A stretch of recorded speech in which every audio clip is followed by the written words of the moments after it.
잘 오셨습니다. 인사하시겠습니다. 우리가 가지고 있는 믿음, 이 선물은 그냥 막연한 기대가 아니라 확신이 돼야 됩니다. 하나님이 나에게 이렇게 하시겠구나 하는 거죠. 이 확신이 없으면 신앙생활을 바르게 못합니다. 경건하게도 살지 못하고 거룩하게 살지도 못하고요. 의롭게 살지도 못합니다. 우리 미국 대사관에 있는 사람들 여러분 어떻게 생각하십니까? 어느 나라 법에 저촉을 받고 있죠. 우리나라 법 안에 있지만 그렇지만 정작 중요한 일이 문제가 터지면 미국에서 데려갑니다. 자기네 법으로 집행하겠다고. 우리는 이 땅에 살고 있지만 그러나 우리는 하나님의 법을 가지고 이 땅을 사는 사람들입니다. 그래서 우리가 하나님 백성이라는 사실을 잊지 마시고요. 막연한 그런 걸음이 아니라 확신 속에 찬 그런 걸음이 돼야 됩니다. 오늘 본문에 기록되어 있는 삼손의 아버지가 되는 이 마누아는 이제 자기 아내에게 하나님의 사자가 나타나서 이런 일이 있었다고 얘기를 하니까 깜짝 놀라죠. 설마 그런 일이 있겠나 싶어서 다시 한번 하나님 앞에 기도를 합니다. 그 사자를 보내주셔서 그럼 만일 이 아들을 우리에게 주신다면 그럼 어떻게 양육해야 될지 한번 가르쳐 달라고 하나님께 간구합니다. 그런데 놀랍게도 하나님은 말도 안 되는 이 외침에 똑같은 하나님의 사자를 2번이나 보내요. 그러니까 아내의 말처럼 귀하게 쓴 일물이라면 하나님의 뜻에 맞춰서 키워야 되겠으니까 그래서 그런 기도를 드렸고 하나님은 거기에 응답하십니다. 왜냐하면 확신 속에서 그 일을 하기를 원하시기 때문이에요.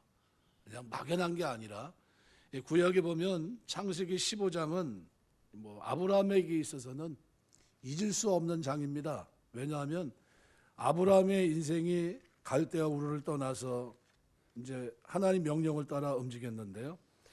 그 15장에서 아브라함은 하나님과 언약을 맺습니다. 그런데 어느 날 하나님이 그를 부르세요. 그래서 환상 중에 15장에 보시면 1절부터 이렇게 말합니다. 아브라함아 두려워 말라. 내가 너 방패고 너의 지극히 큰 상급이다. 아브라함이 주 여호와께 무엇을 내게 주시려 하나이까. 나는 자식도 없고 나의 상속자는 이 다메섹 사람 엘리에셀입니다. 아브라함이 또 이럽니다. 주께서 내게 씨를 주지 아니하셨으니 내 집에 길린 자가 내 상속자가 될 것입니다. 그랬더니 여호와께서 그렇게 말합니다. 그 사람이 내 상속자가 아니라 내 몸에서 날 자가 내 상속자가 될 거다. 그리고 바깥으로 데리고 나갑니다. 우러러 보뼈를 셀 수 있나 한번 봐라.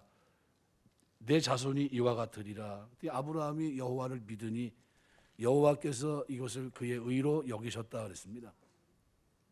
그에게 또 말합니다. 나는 이 땅을 내게 주어 소유로 삼게 하려고 너를 갈대아인 우르에서 이끌어낸 여호와다. 주 여호와여 내가 이 땅을 소유로 받을 것을 그럼 무엇으로 알겠습니까? 이게 뭡니까? 확신을 달라는 거예요. 나에게 이걸 준다고 얘기하셨는데 내가 좀 확신이 있어야 되겠습니다. 이런 얘기입니다. 그랬더니 여호와께서 이렇게 얘기합니다. 나를 위하여 3년 된 암소, 3년 된 암염소와 3년 된 수량, 산비둘기, 쥐비둘기 새끼를 가져올지니라. 아브라함이 모든 것을 가져다가 그 중간을 쪼개고 쪼갠 것을 마주 대하여 놓고 그 새는 쪼개지 아니하였으며 설계가 그 사체에 내릴 때에는 아브라함이 쫓았더라. 해질 때 아브라함이 깊은 잠이 임하고 큰 흑암과 두려움이 그에게 임하였더니 여호와께서 아브라함에게 이르시되 너는 반드시 알라. 내 자손이 이방에서 객이 되어 그들을 섬기겠고 그들은 400년 동안 내 자손을 괴롭히리니 그들이 섬기는 나라를 내가 징벌할지며 그 후에 내 자손이 큰 재물을 이끌고 나오리라. 너는 장수하다 평안히 조상에게로 돌아가 장사될 것이요 내 자손은 4대 만에 이 땅으로 돌아오리니 이는 아모리 족속의 죄악이 아직 가득 차지 아니함이라 하시더니 해가 져 어두울 때 연기 나는 화로가 보이며 타는 횃불이 쪼갠 고기 사이로 지나더라. 그날에 여호와께서 아브라함과 더불어 언약을 세워 이르시되 내가 이 땅을 애굽 강에서부터 그 큰 강 유브라데까지 내 자손에게 주리니 겐 족속과 거니시 족속, 감몬 족속, 헷 족속, 브리스 족속, 르바 족속, 아모리 족속, 가나안 족속과 기르가스 족속, 여부스 족속의 땅이니라 하셨더라. 왜 이렇게 길게 이 얘기를 했냐면요. 15장은 아브라함과 언약을 맺은 장입니다. 가만히 보세요. 여호와 하나님은 영원하신 분이고요. 아브라함은 유한한 인간입니다. 둘이 언약을 맺으면 아브라함은 좀 이따 죽을 테고 하나님은 영원히 살아계십니다. 누가 지키는 언약이 됩니까? 하나님이 지키지 않으면 이 언약은 아무런 의미가 없어요. 그래서 이거는 쌍방 언약이 아니라 사실상 일방적인 언약입니다. 내가 너를 이렇게 했으니까 내가 너에게 이렇게 복을 주마 했던 거죠. 근데 그걸 내가 어떻게 알겠습니까? 그랬더니 구체적으로 제물을 하나님 앞에 드리게 하고 그 다음에 앞으로 있어야 될 일을 쫙 설명해 준 겁니다. 뭐 때문에 이렇게 설명하셨죠? 하나님이 제물은 뭐하러 받으셨고요? 아브라함이 믿음의 길을 걸어가면서 확신 속에서 그 길을 걸어가기를 원하셨던 겁니다. 우리 신앙생활 하면서 하나님이 우리에게 기대하는 게 뭘까요? 확신 속에서 이 길을 걸어가기 원하십니다. 그냥 막연한 기대가 아니라요. 하나님의 약속의 말씀을 기다리며, 그죠? 확신 속에 살아가는 삶. 이게 하나님께서 원하는 거죠. 그래서 바울은 믿음의 아들 디모데에게 편지를 보내면서 디모데후서 3장 말씀에 보면 14절에 이렇게 표현합니다. 너는 배우고 확실한 일에 거하라. 너는 내가 누구에게 배운 것을 알며 그랬습니다. 우리 신앙생활은 뭡니까? 배우고 확실한 일에 거하는 겁니다. 배우고 확신한 일은 뭘 말합니까? 성경을 말합니다. 성경은 우리가 확신하지 못하는 모든 일에 대한 답을 제시해 줍니다. 그래서 디모데후서 3장 15절에서 17절에는 또 어려서부터 성경을 알았나니 성경은 능히 너로 하여금 그리스도 예수 안에 있는 믿음으로 말미암아 구원에 이르는 지혜가 있게 하느니라. 모든 성경은 하나님의 감동으로 된 것으로 교훈과 책망과 바르게 함과 의로 교육에 유익하니 이는 하나님의 사람으로 온전하게 하며 모든 선한 일을 행할 능력을 갖추게 하려 함이라. 그러니까 성경은 그죠? 성경에 대한 이걸 통해서 어떻게 구원에 대한 확신도 삶에 대한 확신도 우리가 가져야 됩니다. 그래서 성경인 우리가 하나님 말씀을 배우면서 확신 있는 신앙생활 하시길 주의 이름으로 축원합니다. 로마서 4장 20절 21절에 이렇게 표현합니다. 믿음이 없어 하나님의 약속을 의심하지 않고 믿음으로 견고하여져서 하나님께 영광을 돌리며 약속하신 그것을 또한 능히 이루실 줄을 확신하였으니 그랬습니다. 아브라함의 삶을 평가하면 그는 믿음 없는 사람이었는데 믿음을 선물로 받고 믿음 안에서 확신을 가지는 사람이 된 겁니다. 히브리서 3장 14절은 그렇게 표현합니다. 우리가 시작할 때 확신한 것을 끝까지 견고히 잡고 있으면 그리스도와 함께 참여한 자가 되리라 그랬습니다. 우리 신앙생활하면서 확신에 이르게 되시길 주의 이름으로 축원합니다. 결론이 나야 돼요. 여러분 결혼하셨는데 왜 결혼하셨어요? 아, 이 사람이 내 사람이구나. 확신이 드니까 결혼하는 거예요. 그죠? 이 사람을 위해서는 난 죽을 수도 있겠다. 그게 결혼입니다. 그게 결혼. 그죠? 하나님 앞에서 맹세한 겁니다. 이 내 짝이구나. 하나님이 나에게. 언제까지요? 하나님 앞에 서는 그날까지 짝이다. 하나님 붙여주신 겁니다. 그러니까 그런 의미죠. 그러니까 그런데 오늘 본문을 보시면은 마노아는 말도 안 되는 요청을 한 거거든요. 하나님의 사자를 보내서 전달했으면 알겠습니다. 그리고 순종하면 되는데 내가 못 들었으니까 자녀를 바르게 키워야 되겠으니까 그러면 하나님 사자를 한 번 다시 보내주셔서 나에게 좀 알려달라는 거예요. 하나님이 이 말도 안 되는 요구를 들어주십니다. 근데 내용은 똑같아요. 같은 내용을 여호와의 사자가 똑같은 말을 하기 위해 보내심을 받습니다. 마누아 부부가 하나님 메시지를 알아듣기까지 충실하게 2번이나 반복해서 얘기했던 겁니다. 왜 그랬을까요? 하나님은 우리가 확신 속에서 신앙생활하기 원하십니다. 사복음서를 보면요, 산상수훈이 있고 평지수훈이 있습니다. 무슨 얘기냐면 같은 얘기인데 마태복음에서는 국민교육 현장처럼 우리나라 정부가 우리 백성들은 이런 자세를 가지고 이 땅을 살 것이다. 이런 정치 이념을 가지고 살 거다. 국민교육 현장에 돼 있는 식으로 우리 예수님은 내가 말하고 있는 하나님의 나라는 이런 나라다 하면서 어떻게 해요? 쭉 설명한 겁니다. 근데 한 번 들으니까 한 번에 다 이해가 됩니까? 안 되겠죠? 그럼 반복할 필요가 있겠죠. 그래서 마태가 들은 말씀이 있을 테고 누가가 기억하는 말씀이 있는데 한 번 얘기한 게 아니라 한 번은 어디서 했다고요? 한 번은 산에서 얘기했고 한 번은 또 평지에서도 똑같은 얘기를 또 했다는 겁니다. 그죠? 우리 어르신들 만나면 저희 어머니, 아버님 만나면 한 얘기 또 하고 한 얘기 또 하고 한 얘기 또 하고 또 한 얘기. 그 가만히 앉아 있으면 조금 전에 1시간 전에 했던 얘기 또 하세요. 아, 더 있으면 안 되겠구나. 가야 되겠. 이제 시점이 온 겁니다. 한 바퀴 돌았으니까 이제 가야 돼요. 또 있으면 좀 그러면 2바퀴 돌고 또 거의 원점으로 또 갑니다. 기억 못 하세요? 한 얘기 또 하세요. 즐겁게 하세요. 다 들어주면 뭐 안 되죠. 이게 예수님은 우리가 이 땅에 살면서 확신 속에 살기를 원하세요. 확신 속에. 그래서 어떻게 해요? 산에서 모아놓고도 얘기했지만 평지에서도 모아놓고 또 얘기한 겁니다. 2번만 했을까요? 아니요. 기록은 2번으로 나와 있지만 사실상 여러 차례 했을 겁니다. 이유는 뭘까요? 믿음 안에서 확신 속에서 살기 원하는. 예수님이 하나님의 아들이라는 확신은 언제쯤 가졌습니까? 몇 년 같이 행했는데 잘 몰라요. 그 뭐라고 물어보면 예수님이 야, 사람들이 나를 누구라고 하느냐 이렇게 물어봐요.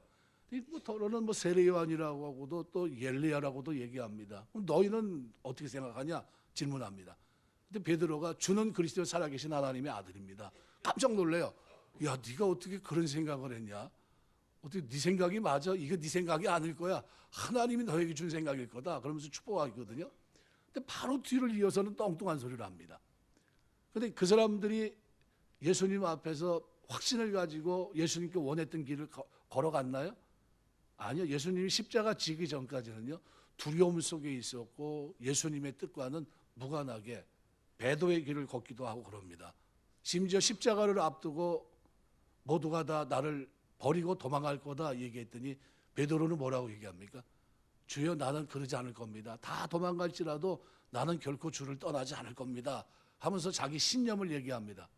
자기 신념대로 됩니까? 안 되죠. 계집아이 앞에서 3번이나 부인하고, 그죠?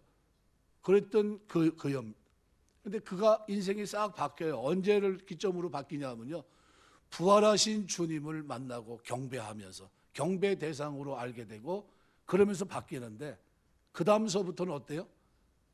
예수님의 40일간의 행적 마지막 말씀들을 듣고 그 다음에 오순절 마가의 다락방 성령이 임하게 되고 그 후에는 어때요?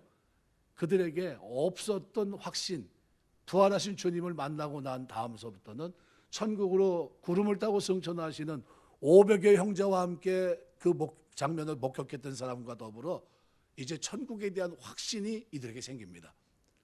어떻게 살았습니까? 두려워하지 않았고요. 매를 맞아도 합당한 자로 여겼고요. 타협하지 않았습니다. 뭘 경험하고 나니까요, 자신들에게 3년간 동고동락하며 말씀을 가르치시고, 그리고 내가 누구인지를 알게 하신 하나님, 그리고 우리의 죄를 위해 십자가 지신 그분을, 그가 부활하신 주님을 직접 목격하고 만져보고 난 후에는 인생이 싹 달라집니다. 확신을 가졌던 겁니다. 우리가 우리 자녀들에게 자식은 여호와의 주신 기업이요 태의 열매는 그의 상급이라고 했는데, 대부분 세상 사람들은 어떻게 살아갑니까? 부모의 대리인으로 부모의 꿈을, 펼치지 못한 꿈을 자식에게 심어서 자식이 그 길을 걸어갈 수 있도록 하는 대부분의 길이 그렇습니다. 그런데 하나님은 그거보다 더 원초적인 얘기를 합니다. 하나님 앞에 어떤 사람이 되느냐는, 거룩한 백성. 그래서 하나님은 어떻게 됐든 간에 성도들은 자녀 양육의 기준을 어디에 둬야 됩니까? 하나님께. 그래서 오늘 본문 12절에는 이런 질문, 마누아가 여호와의 사자에게 이 아이를 어떻게 기르오며 어떻게 행하로이까, 이렇게 얘기합니다. 여러분, 이 질문은 자녀를 낳은 여러분 어머니 아버지가 하나님께 드려야 될 질문입니다. 하나님, 이 아이를 어떻게 기르기를 원하며 그리고 어떻게 행할 수 있도록 가르쳐야 됩니까? 라는 질문은 우리가 던져야 될 질문이에요. 내 뜻대로 마옵시고 아버지의 뜻이 이루어질 수 있도록 우리 자녀들에게 에베소 6장 4절 기록대로 자녀를 노엽게 하지 말고 오직 주의 교양과 훈계로 양육하게 되시길 주의 이름으로 축원합니다. 하나님이 맡긴 자녀예요. 그럼 이 자녀가 하나님을 알고 하나님의 백성으로 이 땅을 살 수 있고 하나님께 영광을 돌릴 수 있어야 됩니다.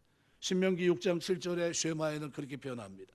내 자녀에게 부지런히 가르치며 집에 앉았을 때든지 길을 갈 때든지 누웠을 때든지 일어날 때든지 이 말씀을 강론할 것이며, 계속 가르치라는 겁니다. 뭐 할 때까지요? 하나님이 유일신 하나님, 그 하나님이 참 하나님이다, 경외해야 될 뿐이다, 이걸 하나님을 사랑하고 경외하는 것, 이게 될 때까지, 확신을 가지고 그렇게 살아갈 때까지 어떻게 해요? 시간만 나면 부지런히 간신한 겁니다. 집에 있든지 길을 갈 때든지 누웠을 때든지 일을 할 때든지 뭘 하든지 어떻게 됐든 우리 자녀들이 하나님 뜻 가운데 거룩하게 살 수 있도록.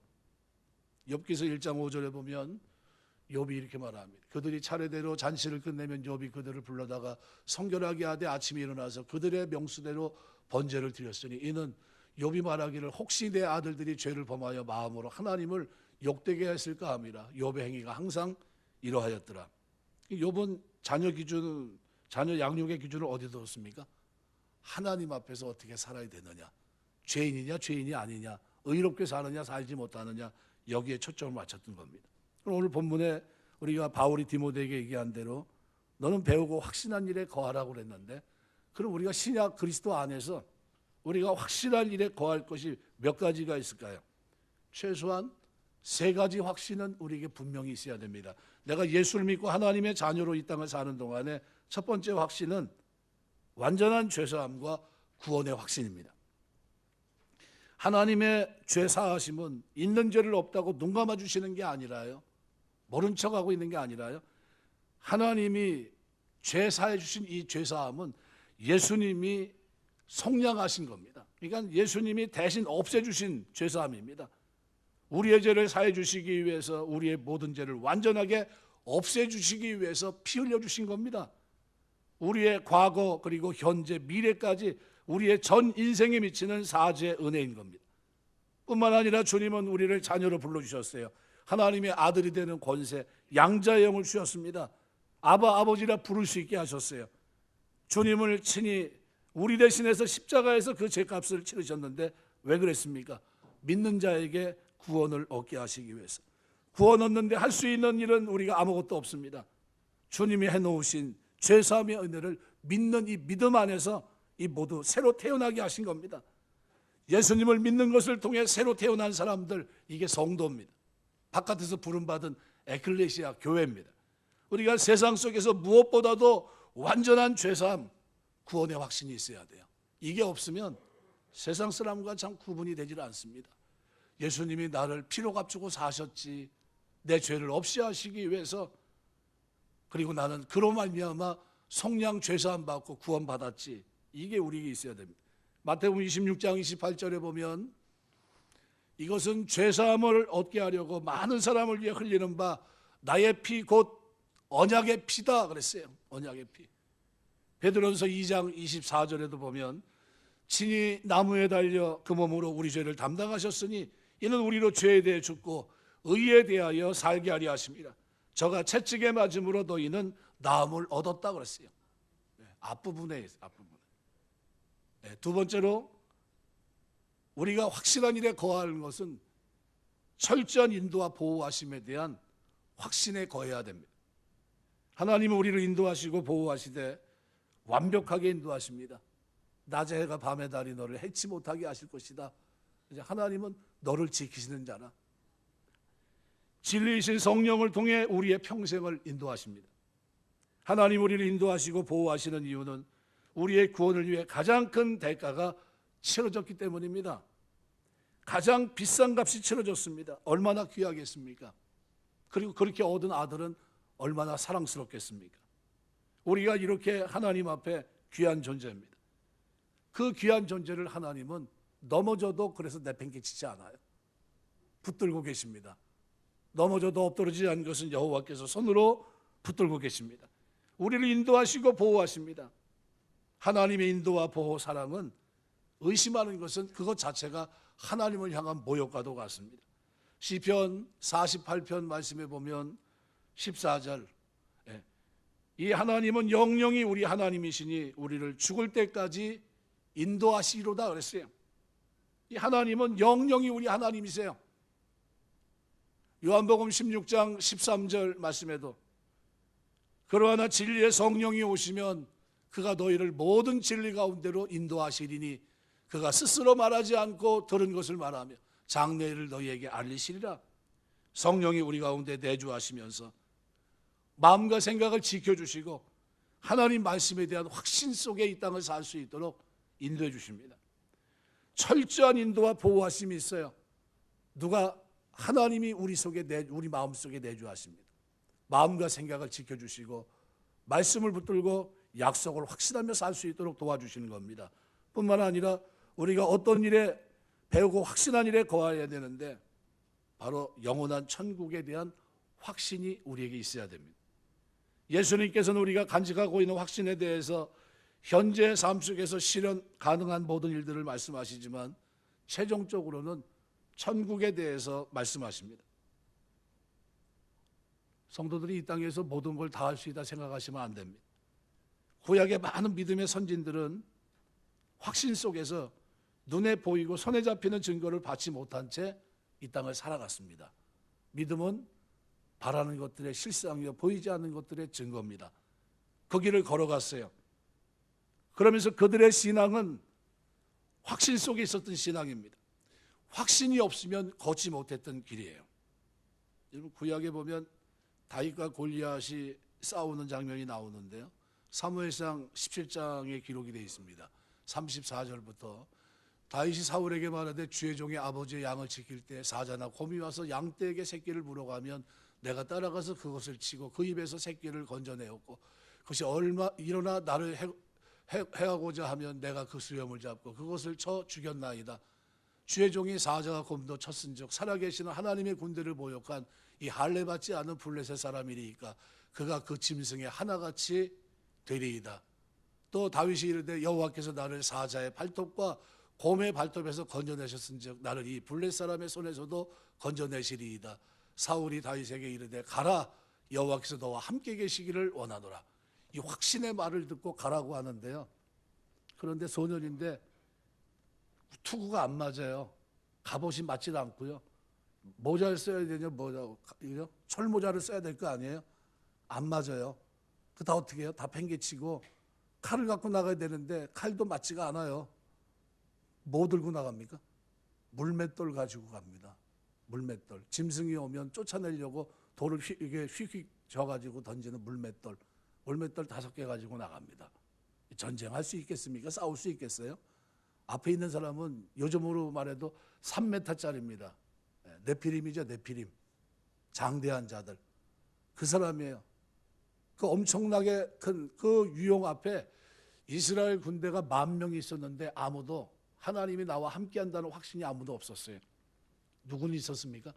다윗에게만 있었어요.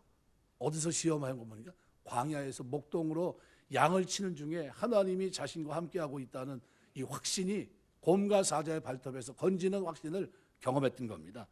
그래서 45절부터 47절에 보면요 이렇게 표현합니다. 다윗이 블레셋 사람에게 이르되 너는 칼과 창과 단창으로 내게 나오거니와 나는 만군의 여호와 이름 내가 모욕하는 이스라엘 군대 하나님의 이름으로 내게 나아가노라. 오늘 여호와께서 너를 내 손에 넘기시리니 내가 너를 쳐 내 복을 베고 블레셋 군대 시체를 오늘 공중의 새와 땅에 질짐승 주며 온 땅으로 이스라엘의 하나님이 계신 줄 알게 하겠고 또 여호와의 구원하심이 칼과 창에 있지 아니함을 이 무리에게 알게 하리라. 전쟁은 여호와께 속한 것인즉 그가 너희를 우리 손에 넘기시리라.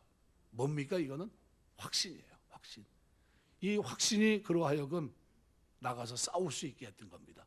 말도 안 되는 무기 물맷돌을 가지고 나갔던 겁니다. 우리에게 천국의 확신이 있다면 거기에 맞는 삶이 필요합니다. 신랑 되신 주님께서 우리를 영원한 처소로 인도해 가실 텐데 오늘 우리가 거기에 맞는 준비를 하고 계셔야 됩니다. 그죠? 우리 딸이 이제 시집을 갔는데 그죠? 집사람은 뭐 이것저것 이렇게 해가지고 사는데 이게 필요하니까 좀 도와줘야 된다고 이렇게 하고 막 이럽니다. 그래서 저는 그렇게 얘기하죠. 내비도 지들끼리 알아서 살게. 필요하면 지들이 사겠지. 뭐 이렇게 얘기하고 집사람은 그래도 이건 있어야 된다고 해주고 해주지 말라니까 계속 저는 해주지 말라 그러고 집사람은 벌써 다 갖다 줬어요. 해줘가지고 먹는 것도 지들이 알아서 하는 거지 뭘 해줘. 알아서 그냥 죽이 되든 밥이 되든 내비놔둬. 저는 그러고 있어요. 근데 해줘야 된대요. 아니다 참 이해가 안 돼요. 저는 그냥 해지 말 내비놔둬라 계속 그러고 있어요. 살지 않겠습니까? 지들이 알아서 매일 그냥 죽막 먹든지 뭐 카레만 매일 먹든지 뭐 알아서 하겠지 뭐. 살다 보면 그러면 다른 것도 종목을 바꿔가면서 먹는 거 아니에요? 그렇게 살면 되는 거지 뭐. 우리가 살면서 천국에 대한 확신이 없으면요, 이 자부심이 없으면 죄의 유혹을 이길 수 없습니다. 사단의 세력을 맞설 수도 없고요. 하나님은 지금부터 우리가 천국 시민의 한 사람으로 하나님의 통제를 받는 사람으로 이 땅을 살기 원하십니다. 거룩한 백성으로. 그런데 이 확신이 없으면요, 우유부단합니다. 결단이 없어요. 그러니까 이 사람이 천국을 소망한 사람인지 아니면 천국과 무관한 사람인지 구분이 잘 안 돼요. 요한복음 14장 2절 3절에 보면 주님은 다락방강에서 그 얘기하거든. 내 아버지 집에 거할 곳이 많도다. 그렇지 않으면 너에게 일렀으리라. 내가 너희를 위해 거처를 예비하러 가노니 가서 너희를 위해 거처를 예비하면 내가 다시 와서 너희를 내게로 영접하여 나 있는 곳에 너희도 있게 하리라. 이때는 이 말이 믿어지지가 않아요. 그런데 언제 이 말이 믿어지냐 하면요, 부활하신 주님이 진짜 구름을 타고 올라가는 걸 500의 형제가 같이 봤을 때 깜짝 놀랍니다. 눈이 확 뒤집혀요. 아니, 구름을 타고 올라가는 일이 실제로 있었네. 어떻게 됐을까요? 주님이 다시 오시겠구나. 믿어질까요? 안 믿어질까요? 예, 믿어지는 겁니다. 그때 어떻게 살았을까요? 나 있는 곳에 너희도 있게 하리. 언제가 가야 될 천국, 이게 내가 가야 될 곳이구나. 그 생각이 달라지는 겁니다. 사도행전 14장 22절 보면 이렇게 표현해요. 제자들이 마음을 굳게 하여 이 믿음에 머물러 있으라 권하고 우리가 하나님의 나라에 들어가려면 많은 환난을 겪어야 할 것이다. 그죠? 환난도 두려워하지 않습니다. 이제는 환난에 들어가려면 하나님 나라 들어가려면 환난도 겪어야 되지 않느냐. 환난은 뭡니까? 말 그대로 죽음과 관계되어 있는 겁니다. 천재지변 말 그대로. 그런데 제자들의 마음을 굳게 해서 믿음에 거하라 권했다 그랬습니다. 히브리서 11장 9절 10절에 보면 믿음으로 그가 이방인 땅에서 있는 것 같이 약속의 땅에 거류하여 동일한 약속을 유업으로 함께 받은 이삭 및 야곱과 더불어 장막에 거하였으니 이는 그가 하나님이 계획하시고 지으실 터가 있는 성을 바랐습니다. 저기 아브라함, 이삭, 야곱이 나오는데요, 이 사람들이 약속을 붙들고 있음을 히브리서는 기록합니다. 그죠? 그래서 이 9절 10절에 보면 이삭과 야곱으로 더불어 장막에 거했는데, 장막에 거했다는 게 무슨 얘기냐면요, 벽돌로 지은 집이 있는데도 거기 살지 않고 장막에 살았다는 겁니다. 아브라함이 사는 것처럼 이삭도 야곱도 그렇게 살았다는 겁니다. 이유가 뭡니까? 하나님이 경영하시고 지으실 터가 있는 성을 바랐기 때문이라는 게. 천국에 대한 소망 누가 가졌던 겁니까? 아버지 아브라함이 창세기 15장에 가지고 있었던, 내가 진짜 이거 믿어도 되는 겁니까? 내가 뭘 믿어야 되죠? 증거가 뭡니까? 이걸 얘기했을 때 하나님이 얘기했던 이 증거가 누가 가지고 있었다는 겁니까? 똑같이 아브라함, 이삭, 야곱도 가지고 있었다는 거예요. 그럼 요셉이 가지고 있는 믿음이 어느 날 갑자기 꿈속에서 해결된 문제입니까? 아니면 구전으로 가르쳐준 겁니까? 가르쳐준 거예요. 그러면 요셉이 가진 확신은 누구 때문에 가진 겁니까? 아브라함이 가졌던 확신을 아브라함, 이삭, 야곱의 이름에서 야곱의 무릎 앞에 앉아서 뭘 배운 겁니까? 채색 옷 입고 하나님이 아브라함에게 언약한 언약을 배웠을 겁니다. 구전으로. 그런 겁니다. 그러니까 그가 그 삶에서 나중에 어떻게 해요? 하나님이 하나님의 뜻을 이루기 위해서 나를 먼저 보냈습니다. 이런 말을 해요. 상상하지도 못한 말을 툭 튀어나오거든요. 그 왜 튀어나옵니까? 그런 말이 이미 배웠기 때문에 그래요. 배웠기 때문에 확신 속에 거하며 살 수 있도록 도와줬던 겁니다. 그럼 가만히 생각해 보세요. 우리가 우리 자녀들에게 뭘 가르쳐야 됩니까? 확신 속에 살 수 있도록 도와주셔야 돼요. 때를 얻든지 못 얻든지 앉아서 일어서든지 뭘 하든지 간에 하나님의 약속을 붙잡고, 특별히 우리가 확신 속에 거해야 될 여러 가지가 있지만 그 가운데 세 가지만큼은 잊지 말아야 돼요. 죄사함과 구원의 확신, 하나님의 철저한 인도와 보호, 섭리 속에 있다는 확신, 영원한 천국으로 인도하시는 이 확신, 이것이 있어야 돼요. 이것이 있어야 믿음 생활을 바르게 합니다. 이것이 없으면 믿음 생활이 안 돼요. 세상 사람과 구분이 안 됩니다. 종교개혁을 일으켰던 마르틴 루터가 혼자 한 것 같지만 사실은 그에게도 많은 비사가 있었습니다. 자기 아내는 한 번은 뭐 하고 있었어요? 우리 배 수의를 입고 있었습니다. 왜 입고 있었냐 하면은 당신의 하나님이 죽었기 때문에 내가 배수유를 입고 있다는 겁니다. 정교회를 일으킨다는 사람이 이렇게 보니까 루터가 섬기는 하나님은 죽은 거로 보이거든요. 자기 아내가 볼 때도. 그래서 왜 그렇게 입고 있냐. 당신이 섬기는 하나님이 죽었기 때문에 내가 지금 슬퍼서 지금 이 베옷을 입고 있다고 그랬어요. 그래서 정신 바짝 차렸죠. 그런데 루터에게는 그 일을 하면서 또 하나 좋은 친구가 있었습니다. 필립 멜랑흐톤이라는 사람인데 루터보다 나이가 16살 어립니다. 근데 얼마나 친했냐면 부모지구예요. 나이를 초월한 친구 관계입니다. 그래서 나중에 부부지간도 아닌데 비텐베르크 교회 한 무덤 안에 묻힐 정도로 그렇게 친밀합니다. 루터는 행동파라고 한다면 멜랑흐톤은 이론주의 학자입니다. 종교개혁을 하면서 좌절할 때마다 용기를 북돋아줬는데 아내도 도와줬지만요, 결정적인 역할은 멜랑흐톤이 다 합니다. 그래서 심지어 이렇게까지 얘기했어요. 멜랑흐톤이 당신이 성경에서 발견할 진리를 진리라고 확신할 수 있다면 그 진리는 반드시 이긴다는 것을 믿어야 합니다. 이렇게 얘기했어요. 그럼 루터가 누구에게 힘을 얻었을까요? 멜랑흐톤이 말한 말에 확신을 얻고 내가 오직 의인은 믿음으로 살리라, 이 말씀이 진리라고 한다면 이 진리로 인해서 내가 승리할 것을 확신하며 이 길을 걸어가야 된다는 거예요. 그래서 비텐베르크 성문에 99개의 조항을 갖다 걸어놓고 파문장이 떨어졌는데도 루터를 보는 사람은 몽둥이로 패 죽여도 된다는 겁니다. 그런데도 일대 수천, 그 시대에 혼자뿐이 없는 혈혈단신 혼자 그 길을 걸어가면서도 타협하지 않았던 겁니다. 그게 종교개혁이고요. 그게 오늘 우리가 말하는 프로테스탄트예요. 반항자들이란 뜻입니다. 우리 개신교는 반항자들이에요. 그렇죠? 잘못되어 있는 진리를 왜곡하고 있는 카톨릭으로부터 돌아서서 진리 가운데 바르게 세워지기 위해서 개혁을 일으켰던 겁니다. 뭘 확신한 겁니까? 말씀이 살아있다면 반드시 승리할 것이라는 확신, 이걸 가지고 움직였던 거예요. 우리가 신앙생활하면서 확신을 놓치지 않게 되시길 주의 이름으로 축원합니다. 이 워싱턴에 가면 아브라함 링컨 워싱턴 박물관에 가면 링컨이 썼던 성경책이 있습니다. 성경책을 보면 손때가 눌린 손가락 자국이 있는데 같은 부분을 손가락으로 눌러 생긴 자국이죠. 링컨이 늘 손으로 만졌던 성경이 시편 34편 4절입니다. 내가 여호와께 구하며 내게 응답하시고 내 모든 두려움에서 나를 건지시로다. 건졌다는 얘기입니까? 앞으로 건질 거란 겁니까? 건질 거라는 거예요. 그걸 붙잡고서 기도한 겁니다. 제가 여기서 교회 예배 드리면서 교회 이제 비치용을 갖다 놔야 되겠다 해서 제가 쓰는 이제 성경이거든요.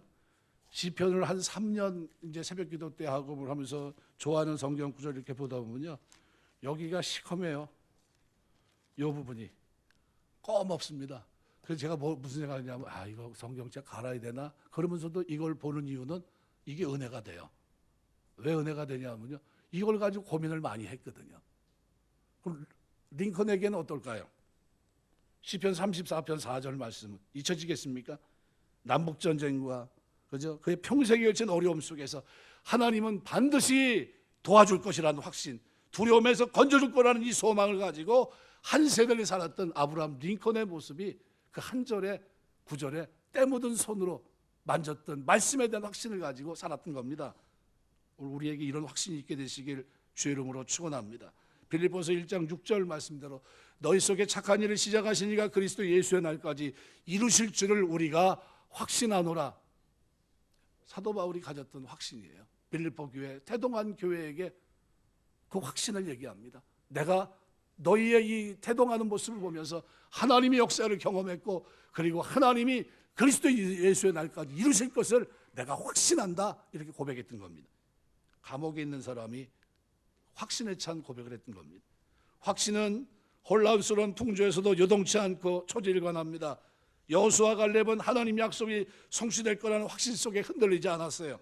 그래서 민수기 14장 9절에 보면 다만 여호와를 거역하는 자는 거역하지는 말라. 그 땅 백성을 두려워하지 말라. 그들은 우리의 먹이라.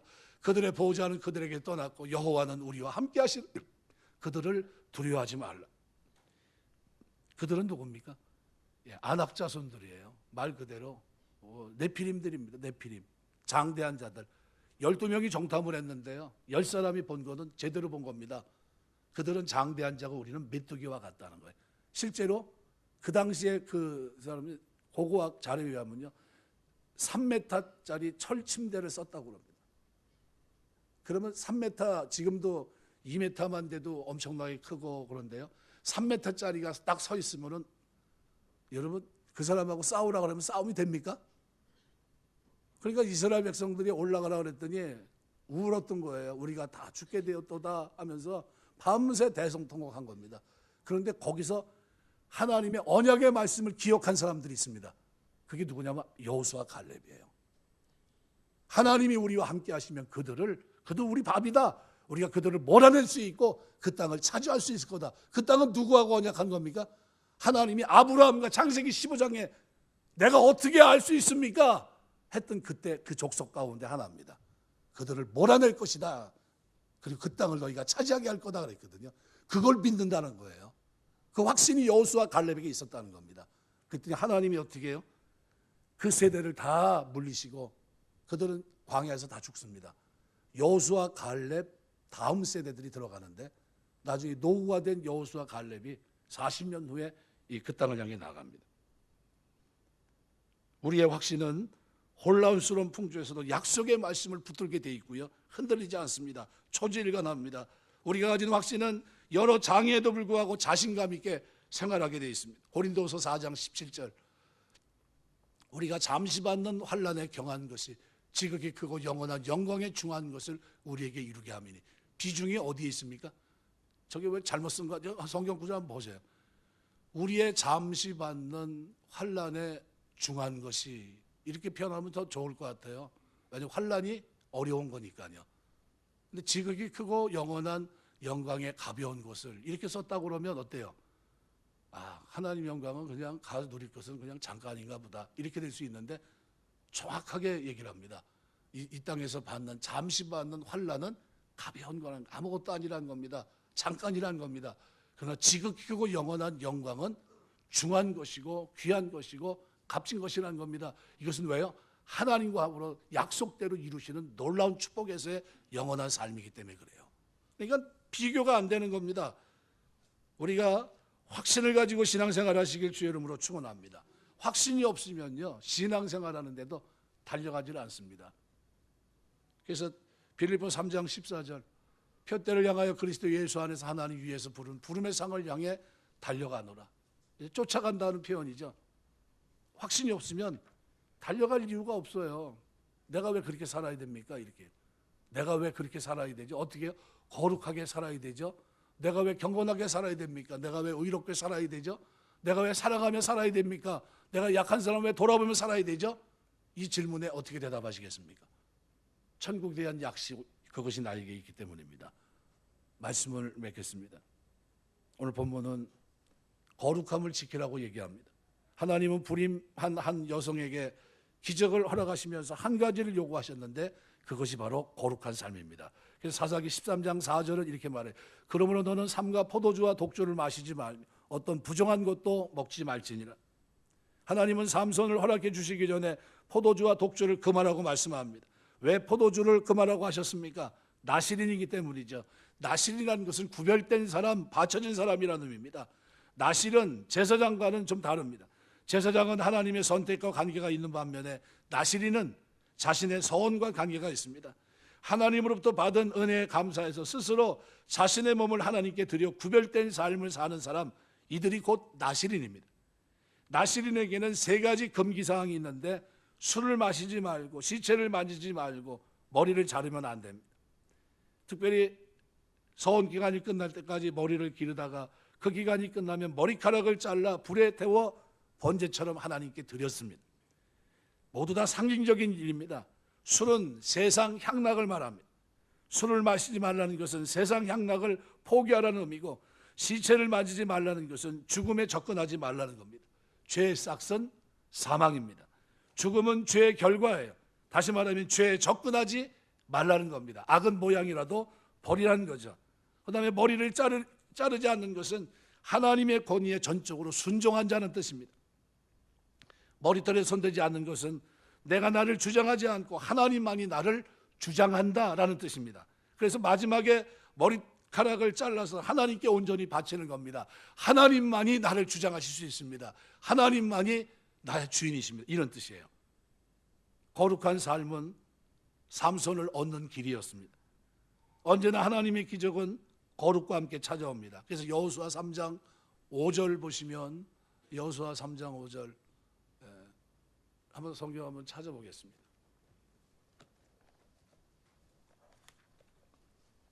저기 한번 같이 보겠습니다.